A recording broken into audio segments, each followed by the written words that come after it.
교회 여러분 안녕하세요. 날마다 하나님께서 함께 하시는 연합의 모든 교우들 되시길 원합니다. 오늘도 수요 말씀 묵상 시간이 되었습니다.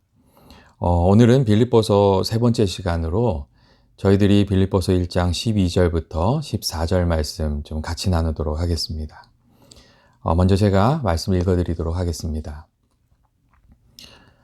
형제들아, 내가 당한 일이 도리어 복음 전파의 진전이 된 줄을 너희가 알기를 원하노라. 이러므로 나의 매임이 그리스도 안에서 모든 시대 안과 그 밖에 모든 사람에게 나타났으니 형제 중 다수가 나의 매임으로 말미암아 주 안에서 신뢰함으로 겁없이 하나님의 말씀을 더욱 담대히 전하게 되었느니라. 아멘. 교회는 우리가 살아가면서 많은 일을 겪습니다. 어떤 때는 좋은 일을 겪고 어떤 때는 좋지 않은 일을 겪습니다. 그런데 시간이 지나면서 내가 좋다고 생각했던 일이 후회할 만한 일이 되고 또 좋지 않았다고 생각했던 일이 종종 감사가 되는 경우가 있습니다. 중국 속담에 그 새옹지마라는 말도 있지 않습니까? 그런 경우가 우리들한테 있습니다. 이 복이었는 줄 알았는데 화이고 또 화인 줄 알았는데 복인 경우가 있습니다. 그렇기 때문에 그 프랑스의 심리학자이며 철학자인 그 자크 라칸 같은 사람은 우리가 생각하는 의미가 고정된 것이 아니라 변화하는 것이라는 이야기를 하곤 했습니다. 우리가 경험했던 일이 어떻게 쓰임 받느냐에 따라서 그 일에 이어지는 일들이 어떤 일들인가에 따라서 우리가 지금 이해하고 있는 일의 그 의미와 그 해석이 언제든지 달라질 수 있다는 그런 이야기였습니다. 사도 바울이 우리들에게 말해주고 있는 그런 그의 경험도 그와 말씀드린 것과 비슷한 부분이 있습니다. 오늘 말씀에서 우리 이해의 그 실마리가 되는 구절은 그 나의 당한 일이라는 단어입니다. 나의 당한 일. 사도 바울이 말한 그 당한 일이라는 건 어떤 것이겠습니까? 그것은 복음의 전도자였던 사도 바울이 잡히게 되어서 로마의 감옥에 갇히게 됐던 일을 의미하고 있습니다. 사도 바울이 체포당해서 이 고통을 많이 당했습니다.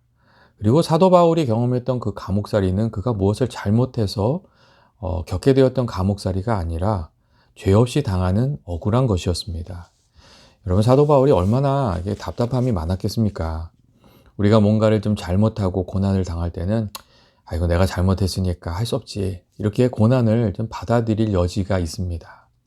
그런데 아무 잘못 없이 고난을 당할 때는 참 견디기가 어렵습니다. 그런데 사도 바울이 그러한 고난을 겪었습니다. 그런데 사도 바울은 그 고난 중에도 기뻐하면서 자신이 당한 고난 속에 얼마나 중요한 의미가 있었는지를 이 빌립보 교인들이 좀 알아주었으면 좋겠다고 그렇게 이야기를 했습니다.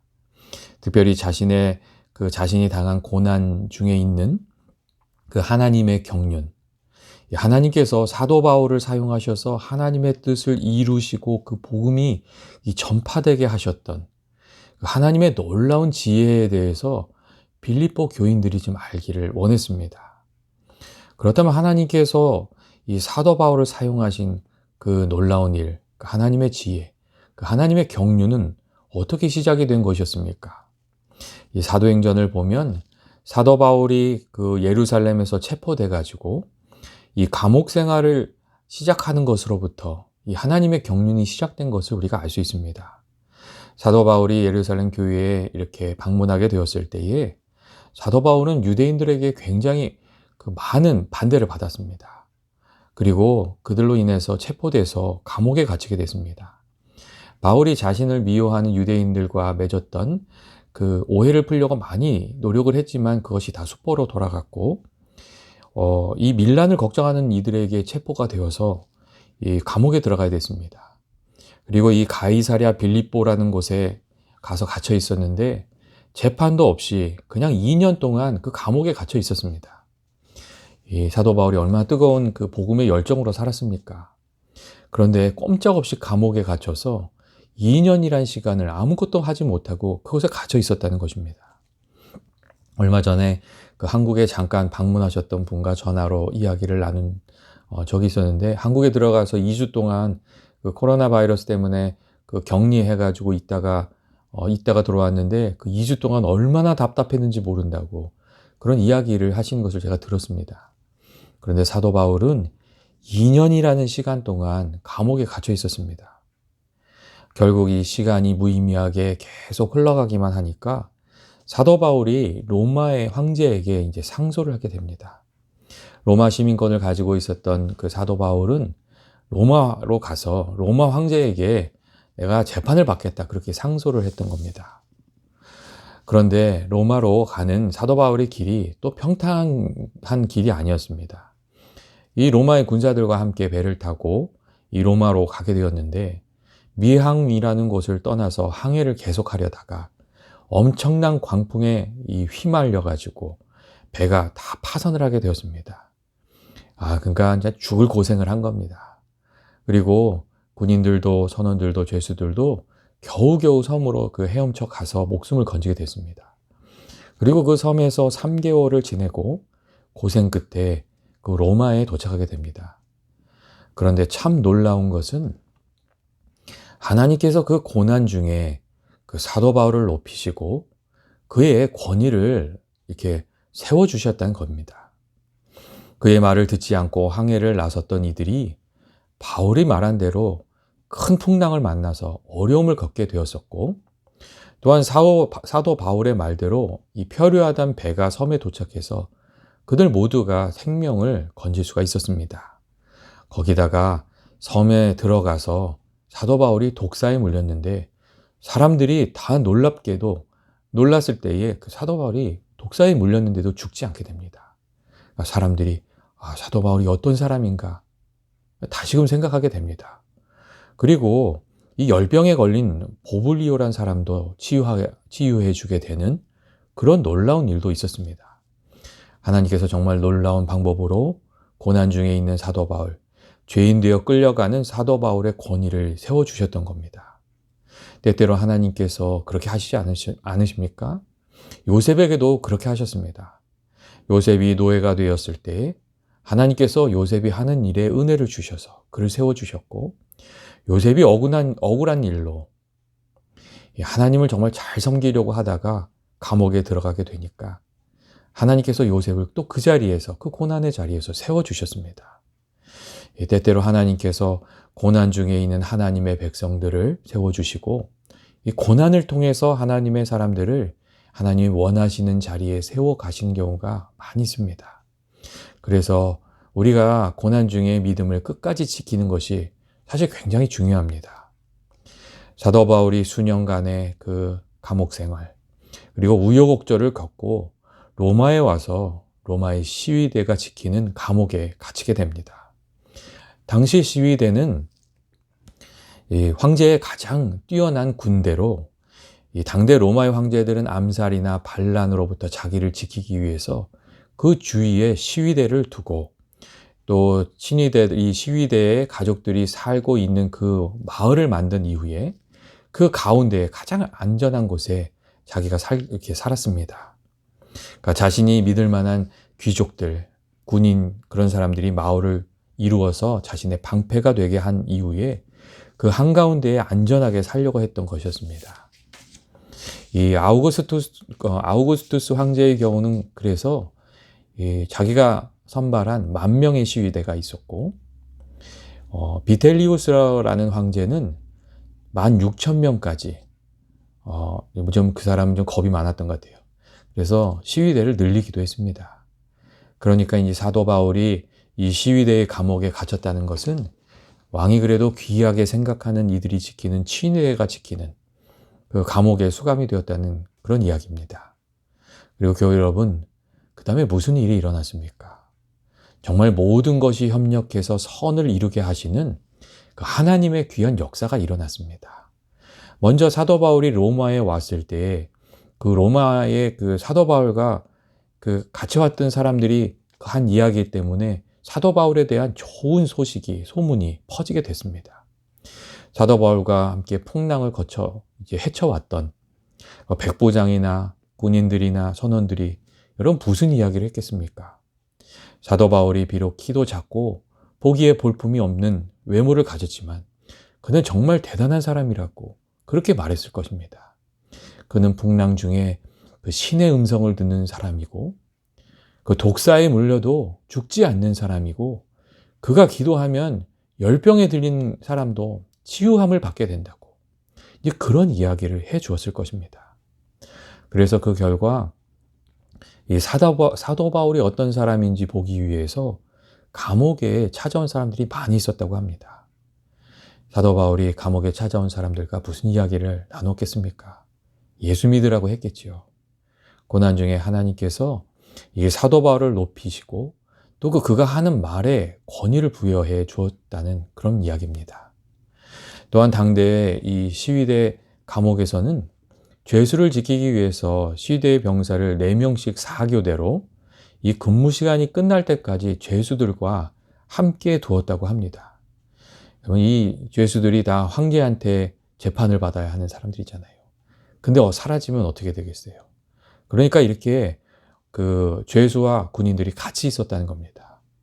그리고 사도 바울은 그렇게 군인이 바뀔 때마다 몇 시간씩 그 군인들과 함께 있었습니다.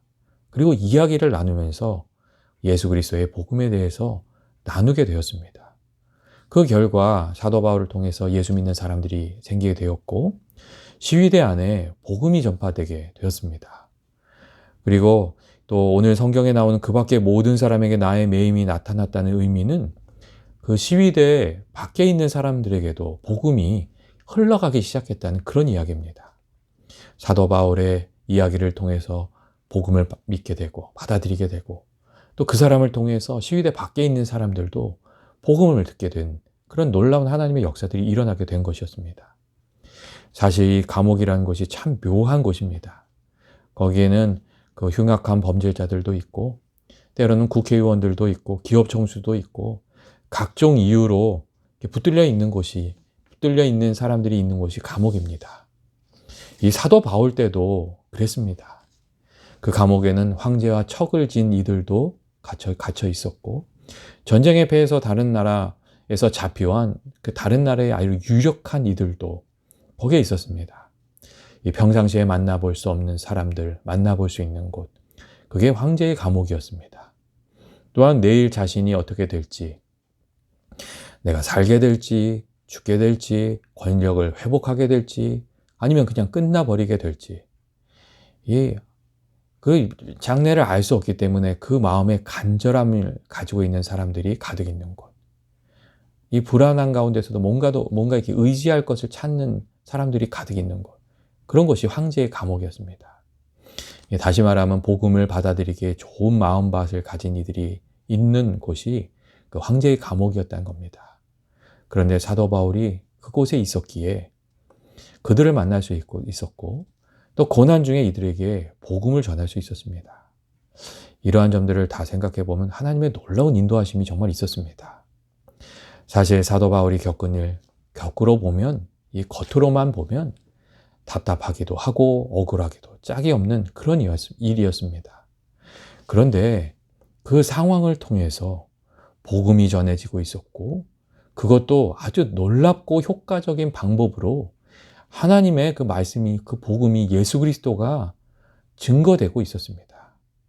그래서 디모데후서 2장 9절 말씀을 보시면 사도 바울이 나중에 이런 이야기를 합니다.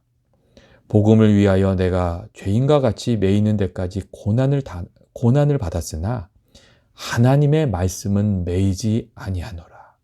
그런 이야기를 했습니다. 자기는 감옥에 갇혔지만 하나님의 말씀은 매이지 아니하도다. 그런 이야기를 했습니다. 그리고 이런 고백도 하게 됩니다. 모든 것이 합력해서 선을 이루게 된다는 놀라운 믿음의 고백도 할 수 있게 됩니다. 이렇게 사도 바울이 감옥에서 황제에 가까운 이들에게 복음을 전한 결과 황제의 주변에 예수 믿는 사람들이 나중에 많이 생기게 됩니다. 네로 황제의 박해 때에는 네로의 삼촌과 그 친척들이 예수님을 믿고 따랐습니다.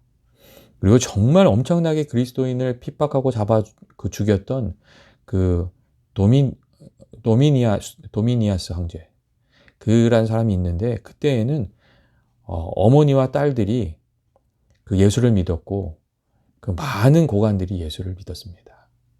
그리고 300년이 지나지 않아서 기독교를 그렇게 박해했던 그 로마가 기독교 국가가 되었습니다. 그리고 또 사도 바울이 그 감옥에 있었기 때문에 그 감옥에서 쓴 편지들이 나중에 옥중서신이 되어서 또 우리가 성경으로 읽고 있습니다.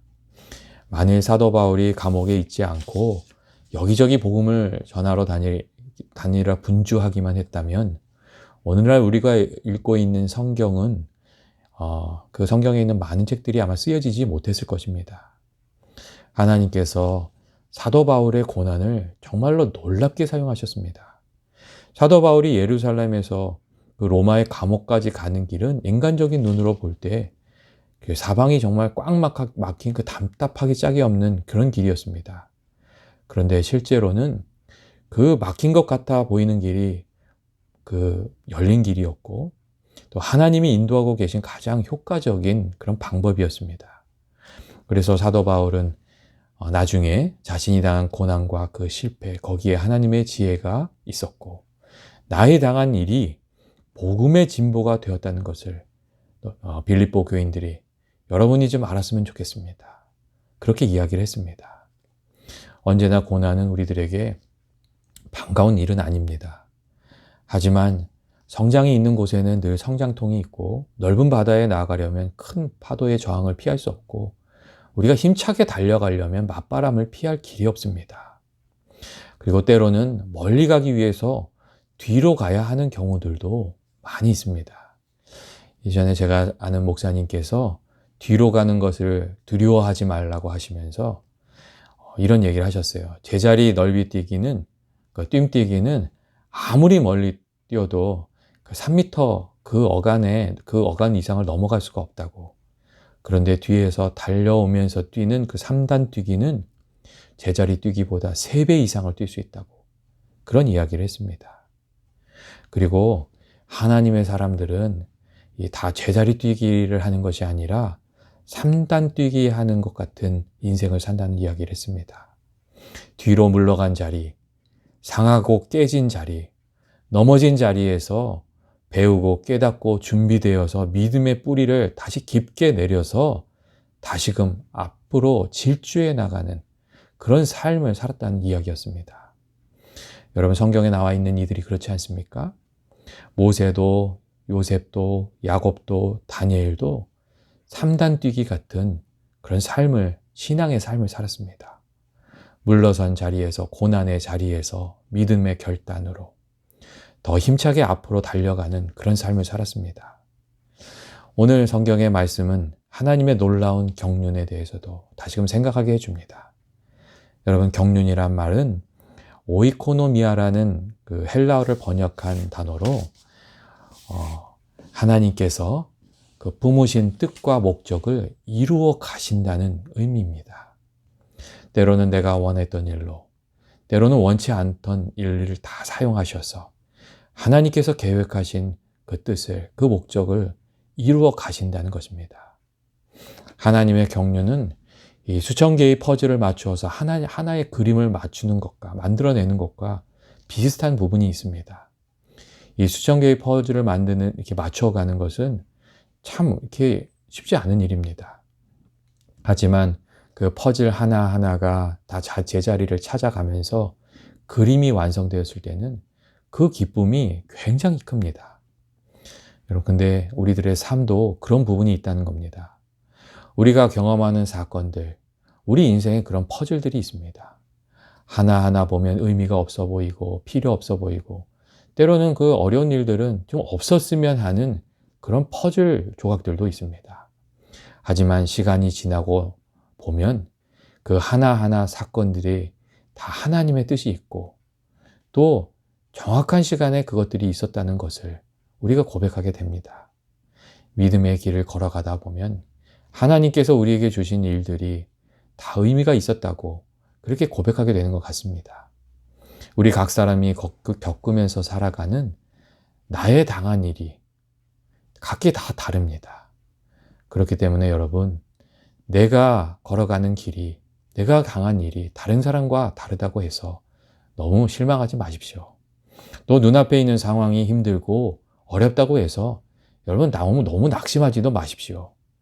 하나님이 인도하시는 길이 때론 내 생각이나 내 계획과 맞지 않아도 하나님께서 주신 일들을 잘 감당해 나가다 보면 나를 향하신 하나님의 선하신 뜻을 알게 되고 또 그 안에서 하나님께서 내가 기대하셨던 내 신앙의 이야기를 하나님께 드릴 내 신앙의 이야기를 써가게 된다고 그렇게 믿습니다. 예전에 이런 얘기가 하나 있었어요. 어떤 신하 하나가 이게 늘 이렇게 황제가 이제 왕이 얘기하면 이렇게 얘기했대요. 폐하, 잘된 일입니다. 이렇게 얘기했대요. 그런데 어느 날 그 신하하고 왕이 그 사냥을 하러 갔는데 신하가 왕의 총에 총알을 거꾸로 장전해서 이 총알이 거꾸로 나가가지고 왕의 손가락이 하나 없어졌대요. 그래서 왕이 엄청 화가 났는데 신하가 얼떨결에 폐하, 잘된 일입니다. 그렇게 이야기했다는 거예요. 그래서 왕이 너무 화가 나가지고 그 신하를 그 감옥에 쳐 넣었다고 합니다. 그런데 그 다음에 왕이 사냥을 다시 나갔다가 길을 잃어서 이 식인종들한테 잡혔는데 이 식인종들이 가만히 보니까 왕의 손가락이 하나가 없더랍니다. 그래서 이 왕에게 그렇게 얘기했대요. 너는 상한 음식이구나, 흠이 있구나. 그러면서 이 왕을 이렇게 놓아주었대요. 그래가지고 이제 왕이 돌아간 다음에 감옥에 간 거예요. 그래서 그 신하한테 감사 이야기를 했대요. 네가 그때 그렇게 잘못 실수를 하는 바람에 내가 목숨을 건졌다고. 내가 정말 미안하다고 그렇게 이야기를 했답니다. 그랬더니 그 신하가 이렇게 얘기했대요. 폐하, 참으로 잘된 일입니다.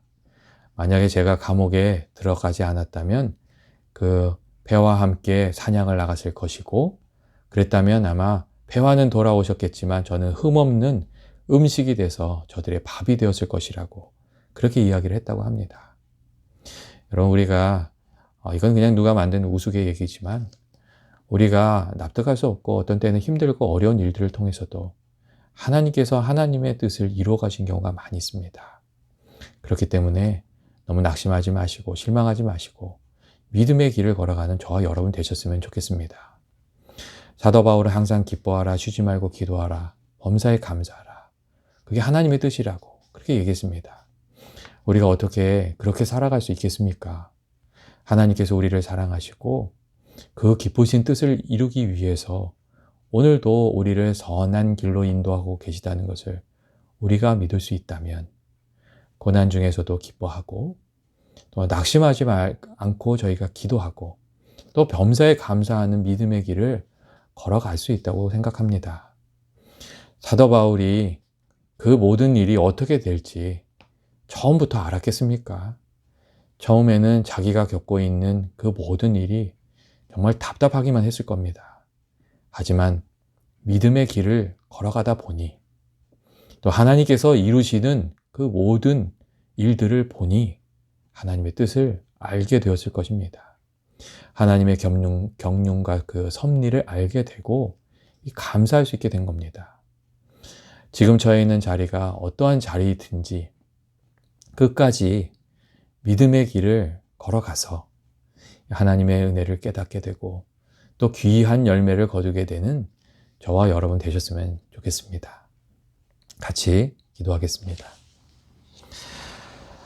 사랑과 은혜가 풍성하신 하나님 아버지, 저희들이 하나님의 기쁘신 뜻을 다 헤아리지 못하고 근시안적인 안목으로 불평하고 낙심하고 절망하면서 살아가는 때가 많이 있습니다.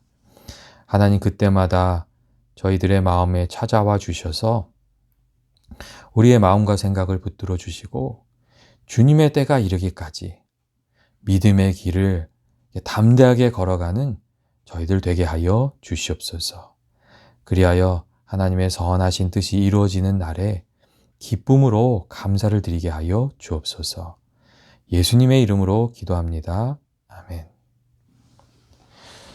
교회 여러분, 하루하루의 삶이 하나님의 은혜에 가득한 삶 되시길 원합니다. 그리고 어려운 일이 있을 때에도 기도하시면서 주의 인도하심을 구하시고 또 믿음으로 살아가는 저와 여러분 되셨으면 좋겠습니다. 또 영상으로 다시 만나겠습니다.